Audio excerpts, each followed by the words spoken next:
যে গরমে মানুষ ফ্যান ছাড়া 1 মিনিট থাকতে পারে না, সেই গরমের মধ্যে আপনার আমার মা বোনেরা চুলার আগুনকে সামনে নিয়ে ফ্যান ছাড়া পাকঘরের মধ্যে, রান্নাঘরের মধ্যে দিন রাত রান্না করেছে আপনাকে আমাকে খাওয়ানোর জন্য, আপনাকে আমাকে খাওয়ানোর জন্য। প্রশংসা তো জীবনে করেই নাই, বদনাম করতে, দোষ ধরতে ছাড়তেই নাই।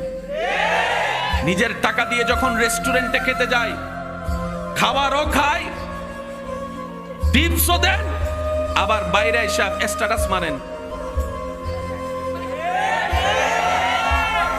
কয়জন আছেন ফেসবুকে স্ট্যাটাস দিয়েছেন, মা আপনাকে ধন্যবাদ, আজীবন রান্না করে খাওয়াইয়েছেন। কয়জন স্বামী আছেন স্ট্যাটাস দিয়েছেন, বউ তোমাকে ধন্যবাদ, নিজের কষ্ট সহ্য করে তুমি আপনাকে রান্না করে খাওয়াইয়েছো। কয়জন আছে? একজনা নাই। রেস্টুরেন্টের প্রচারকারী আছি, থ্যাংক ইউ দেনেওয়ালা আছি, যাদেরকে দেওয়ার দরকার তাদেরকে দিই না। বছরে একবার খাই, সেখানে থ্যাংক ইউ চলে। বছরে 365 দিন খাই 2 বেলা, সেখানে কোনো থ্যাংক ইউ নাই।